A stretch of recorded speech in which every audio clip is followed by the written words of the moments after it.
अवनीचं बोलणं राजाला आठवत असतं की जेव्हा अवनी त्याला म्हणते की काय राजा, एवढा वाईट माणूस आहे तू की तू तुझ्या मोठ्या भावावर हात उचलला आणि त्याने तुझ्यासाठी काय काय केलं हे नंतर राजाला आठवायला लागतं की आमचं यशोदा आम्हाला आई नसताना सगळं आमच्यासाठी करत होता. त्याने स्वतःचं लग्नसुद्धा केलं नाही. आम्हा भावंडांना शिकवायचा प्रयत्न केला, आम्हाला पायावर उभं करायचा प्रयत्न केला, आम्हाला रोज जेवण भेटायचं फक्त आमच्या यशोदामुळे. आणि तो आता एखाद्या लोखंडाच्या गजावर हात मारून मारून रक्तभंबाळ केलेला असतो. नंतर अवनी पण बघते, अवनीला पण वाईट वाटतं आणि यशोदा तर धावतच जातो त्याचा हात पकडायला आणि म्हणतो, राजा हे काय करतोय तू? राजाच्या डोळ्यात अगदी पाणी येतं. म्हणतो, यशोदा मी तुझ्यावर हात हात उचलला ना, म्हणून मला आता हा हात माझ्या खूप राग येतोय मला स्वतःचा आणि या हाताचा. यशोदा म्हणतो, अरे जाऊ दे, मी तुझाच भाऊ आहे ना, मला कसला एवढा राग आलाय? तू कशाला विचार करतोय राजा? एवढं नाही मनाला लावून घ्यायचं रे. आता राजा खूप रडायला लागतो. यशोदाच्या पण डोळ्यात पाणी येतं. इकडे अवनी पण बाजूला उभी राहून बघत असते या भावंडांचं बॉन्डिंग. आता आजच्या भागामध्ये या भावांचं बॉन्डिंगच दाखवलं आहे. यशोदा लगेच मलमपट्टी घेऊन येतो आणि त्याच्या हाताला बांधतो, हळद वगैरे लावतो, रुमालाने पॅक करतो आणि मग तो, राजा एवढ्याशा गोष्टीवर एवढं सगळं करायचं का रे? आता तुझ्या हाताला लागलं तर टेन्शन मलाच येणार ना. मग तू येऊन फक्त माझ्याकडे सॉरी म्हणला असता किंवा मला तुझ्या मनातलं सांगितलं असतं तर मी तुझ्यावर कधीच रागावलं नसतं राजा. आणि आता पुढच्या वेळेस तू सुधारशीलच एवढीच माझी अपेक्षा आहे. तो म्हणतो, हो यशोदा, पण मी किती वाईट माणूस आहे बघ ना, एवढ्याशा गोष्टीवरनं तुझ्याशी एवढा वाईट वागलो. तो आमच्यासाठी आजपर्यंत आमच्यासाठी जगला रे. स्वतःचं लग्नसुद्धा बाजूला ठेवून आमचा विचार केला. प्रत्येक संकटात, प्रत्येक कोणत्याही गोष्टीत माझ्या पाठीमागे खंबीरपणे उभा होतास आणि मी हे सगळं करताना जराही विचार नाही केला यशोदा. आता यशोदा पण रडायला लागतो, राजा पण रडतो. इकडे अवनी बाजूला उभी असते, तिच्या डोळ्यात पण अगदी पाणी येतं. तिला राजाची अवस्था कळते की राजा मनाने खूप चांगला आहे. आणि तो म्हणायचं, यशोदा मी खोटं बोललो ना? कशामुळे बोललो? मी आपल्या घराला कुणीच इज्जत देत नव्हतं, पहिले मला कुणीच मान देत नव्हतं. जेव्हापासून मी खोटं बोलायला लागलो तेव्हापासून मला मान भेटायला लागला. आपल्या अण्णाबद्दल कुणीही गावात चांगलं बोलत नव्हतं, पण मला असं वाटायचं अनोळखी लोकांमध्ये तरी अण्णांना मान भेटावा, आपल्या घराला मान भेटावा, यासाठी मी असं वागत होतो. यशोदा, माझं या खोट्या बोलण्यामागे काही हेतू नव्हता, फक्त आणि फक्त आपल्या घराची इज्जत यासाठीच मी हे सगळं केलं. यशोदा, मला प्लीज समजून घे. यशोदा त्याला मिठीत घेतो आणि तो खूप रडत असतो यशोदाच्या गळ्यात पडून. आणि हे सगळं बघताना अवनीच्या डोळ्यात अगदी पाणी येतं. नंतर अवनी इकडे बाजूला जाऊन तिला तिच्या वहिनीचा कॉल येतो. ती वहिनी म्हणत असते, अगं अवनी काय करतेस? अवनी म्हणत असते, काही नाही वहिनी, तू कशासाठी फोन केला होता? आता ही स्वाती खूप प्रेमळ आहे म्हणून अवनीला फोन करते. ती म्हणत असते, अवनी अगं काही नाही, सहजच केला होता. आता अवनीचे बाबा तिथे येतात आणि स्वातीजवळचा फोन घेतात आणि म्हणतात, काय गं स्वाती, कुणाचा फोन आहे? अवनीचा का? आणि ते स्वतःच म्हणतात आणि अवनीशी बोलायला लागतात. हॅलो. नंतर अवनी म्हणते, बाबा बाबा तुम्ही बोलताय? अवनी अगदी आश्चर्यचकित होते आणि अडखळत बोलायला लागते. तिला असं वाटतं बाबाने कसा अचानक फोन घेतला आणि रागवलेही नाही. तिचे बाबा म्हणत असतात, अगं तुझीच वाट बघतोय तू परत येण्याची. स्वतःचे सर्टिफिकेट जाळले तरी तुला काही फरक नाही पडला ना. आणि तू कशासाठी गेलेली? तुझं भविष्य घडवण्यासाठी आणि तुझे स्वप्न पूर्ण करण्यासाठी. तर माझा शब्द खरा करून दाखव, तेव्हा मी माघार घेईन आणि माझी चूक झाली हे मान्य करेल. जेव्हा तू हे सगळं करशील, नाहीतर गपगुमान घरी निघू नये, आम्ही तुला आजही स्वीकारायला तयार आहे. अवनी काही माघार घेत नाही. अवनी म्हणते, नाही या बाबा. तो म्हणत असतो, मी तुझी वाट बघतोय, मला विवांशी तुझं लग्न करून द्यायचंय. अवनी, तू जे बोलली ते मला पटलं, पण स्वतःच्या स्वप्नांसाठी जर गेलेली असेल तर मग स्वप्न पूर्ण करून दाखव. आणि तो स्वातीजवळ तिचा फोन परत देतो. मी स्वातीला म्हणतो, स्वाती बाळा, तू खूप चांगली आहे, पण तुला सासूरवास होऊ नये असं या घरात वाग. नंतर इकडे पान्या येतो. पान्या खूप रागात असतो. त्याच्या आणि राजाचे भांडण झाल्यामुळे तो धन्याला खुणावत असतो, तू इकडे सरक, मी इकडे बाजूला बसतो. मग आणि धन्या इकडे बसतो. पान्या तिथे बसायला जातो तेव्हा यशोदा येतो. यशोदाने नेहमीप्रमाणे खिचडीच केलेली असते आणि आता त्या खिचडीमध्ये मीठच टाकलेलं नसतं. आता या भावाभावांमध्ये खूप मजाक मस्ती सुरू असते. हे अवनीला खूप आवडतं. अवनी तिथे येते. अवनी म्हणत असते, राजा आता हात बरा आहे का? राजा म्हणत असतो, हो. अवनी म्हणत असते, तुम्ही एवढे आज गप्प गप्प का? तुम्ही जर असे गप्प गप्प जेवत असाल तर मी घरामध्ये जाऊन जेवते, नाही बसत मी इथे. नंतर पाण्या आणि ते म्हणतात, नाही वहिनी बसा ना तुम्ही, आम्ही बोलतो एकमेकांसोबत. राजा अवनीकडे बघतो, अवनी राजाकडे बघत असते. आणि नंतर राजा उठून पाणी घेऊन येतो आणि अवनी ती बसलेली असते. धन्या म्हणतो, वहिनी बसा की तुम्ही खाली. ती वहिनी म्हणत असते, मला ना आज कसं तरीच होतंय, मला असं व्यवस्थित वाटत नाहीये. तुम्ही ना अशी दंगामस्ती करता ना तेव्हाच खूप छान वाटतं. आता राजा हसायला लागतो. यशोदा म्हणत असतो, अवनी तुम्ही बसा ना खाली, होईल गप्पा गोष्टी सुरू.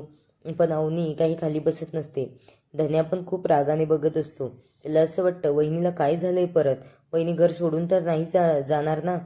ती म्हणते असते, राजा अरे तुझ्या हाताला लागलं ना तेव्हाच मला खूप वाईट वाटायला लागलं. आणि असं तू नेहमी करत जाऊ नको बरं. तिचं आता तो म्हणत असतो, वहिनी तुमचं पण काय प्रेमाची झलक सुरू झाली काय आता? ती म्हणत असते, नाही असं काही नाहीये. आता यशोदा सगळ्यांना वाढायला लागतो. तेव्हा अवनी म्हणत असते, अण्णा कुठे आहेत? अण्णा घरामध्ये नाही का? इकडे पाणी पित असतो. पाण्या म्हणत असतो, वहिनी तुम्हाला माझा राग येतो का? बघा ना आता राजाच उगाच मला चिडवतोय आणि तुम्ही परत मलाच भांडखोर म्हणसाल. अवनी म्हणत असते, असं नाही पान्या, पण व्यवस्थित वागायचं ना एकमेकांसोबत. तुम्ही एकमेकांसाठी किती चांगले भावंड आहात हे मला माहीत आहे, पण कधी कधी खूप करता तुम्ही. आता पाण्या परत चिडून बोलायला लागतो. धन्यामध्ये बोलतो तेव्हा अवनी म्हणत असते, धनपाल तू तरी शांत बस. धन्या म्हणतो, अरे बापरे वहिनी मला धनपाल म्हणाल्या, असं वाटलं खूपच मोठा माणूस झाल्यासारखं वाटतंय मला आता. आणि मला धनूच म्हणायचा, मला धनूच आवडतं. इकडे अवनी आणि ते रागाने बघत असतात. आता अवनी यशोदाकडे बघत असते. तेवढ्यात धन्या आणि राजा एकमेकांना पाण्याच्या ग्लासवरून भांडत असतात. धन्या पाण्याचा ग्लास ओढतो. तेवढ्यातच तो पाण्याचा ग्लास अवनीच्या अंगावर सांडतो आणि तो सांडल्यामुळे अवनी एकदम आश्चर्याने बघायला लागते, खूप रागात बघायला लागते. तेव्हा राजाला असं वाटतं, आता परत अवनी चिडते की काय? पण अवनी चिडत नाही, डायरेक्ट हसायला लागते. आता ती रूममध्ये निघून जाते. राजा म्हणत असतो, अहो थांबा ना प्लीज, असं जाऊ नका ना. पाण्या पण उठतो. पाण्या म्हणतो, वहिनी बसा ना तुम्ही, आमच्यावर एवढं रागावू नका ना, तुम्ही इथे असला की जरा बरं वाटतं. आता राजा म्हणत असतो, पाण्या तू गप्प रे. पाण्या म्हणत असतो, राजा मी तुला बोललोच नाही, मी माझ्या वहिनीसोबत बोलतोय. आता राजा आणि पाण्यामध्ये परत काही ना काही सुरू असतं. नंतर धन्या परत मध्ये जाऊन बसतो आणि पाण्या म्हणत असतो, धन्या तू मध्ये पडूच नको आमच्या. ह्या राजाला ना नेहमी माझ्याशी भांडणच करायची असतात.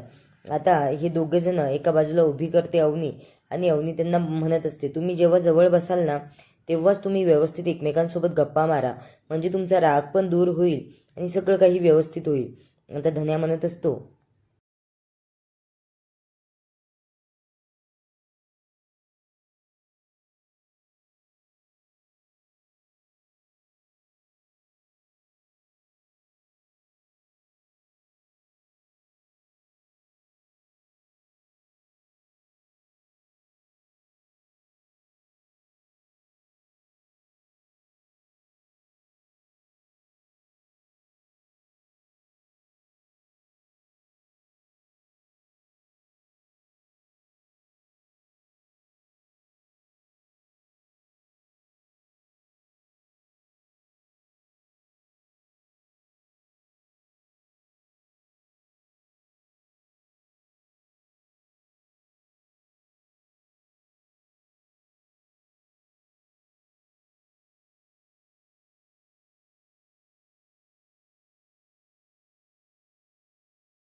धन्या म्हणतो, बसा ना वहिनी तुम्ही. आता यशोदाने खिचडीमध्ये मीठच टाकलेलं नसतं, त्यामुळे तो मिठाचा डब्बा आणण्यासाठी परत रूममध्ये जातो.